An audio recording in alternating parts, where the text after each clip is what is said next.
Hey there guys, welcome to this video. My name is Pushpinder Gill and we are going to talk about two-part analysis question which is part of the GMAT test. This is a typical two-part analysis question where you're given a question context and you're given basically two multiple choice questions.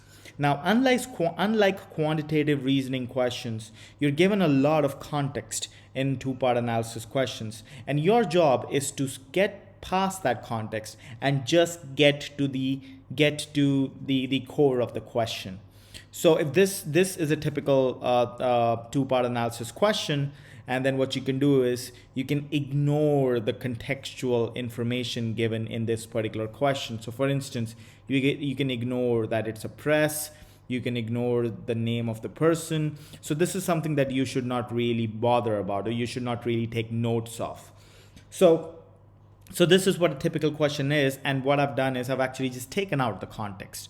And this is how the question looks like when you take out the context, which looks like a normal quantitative reasoning question, right? So let's just go ahead and solve this question here. So this question says that in 1990, 2,500 copies were published, and those copies were sold, not those copies, but an attempt to sell these copies was made until 1995. So we're going to assume that from 90 to 95, let's assume that a total of X copies were sold. Now the question says that the total sales from 95 to 2000, so we're going into another time period, which is time period 2. So 95 to 2000, there was a 52% increase over the past sales, which means a 1.52x copies were sold. So if X copies were sold in the preceding period, 1.52x copies were sold in the next period. And it says that till that time, the book had sold over 3,843 copies. So that means that the book had sold over 2.52x copies, right? Which is actually given us to be equal to 3,843. So that's easy. So 3,843. So now we're going to solve for the value of X here. So we are allowed calculator in this part of the GMAT test. So I'm just going to use my calculator.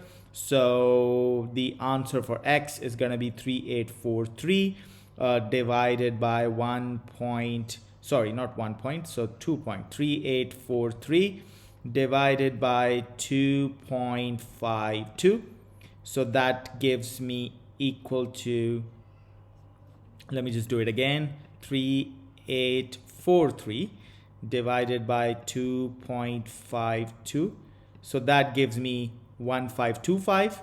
So 1525. So that's the value of X, right? Now, what is the question asking me? The question is asking me what was the, okay, so let's just carry on with the question. It says in 2000, so that's another time period from 2000 to 2005. So that's another time period, 00 to 05. The sales were double for that of the previous period. So if in the previous period there were 1.52x sales, in the next period the sales were double. So what is the double of 1.52x? So that's actually 3.04x. So now what is the question asking us? The question is asking us, identify the number of books that most closely approximates, which means we're not going to get a real accurate number. We will have to approximate the total sales of the book from 90 to 95, so which would be the value of X. So this would be the value of X. And 2000 to 2005, which will be the value of 3.04x.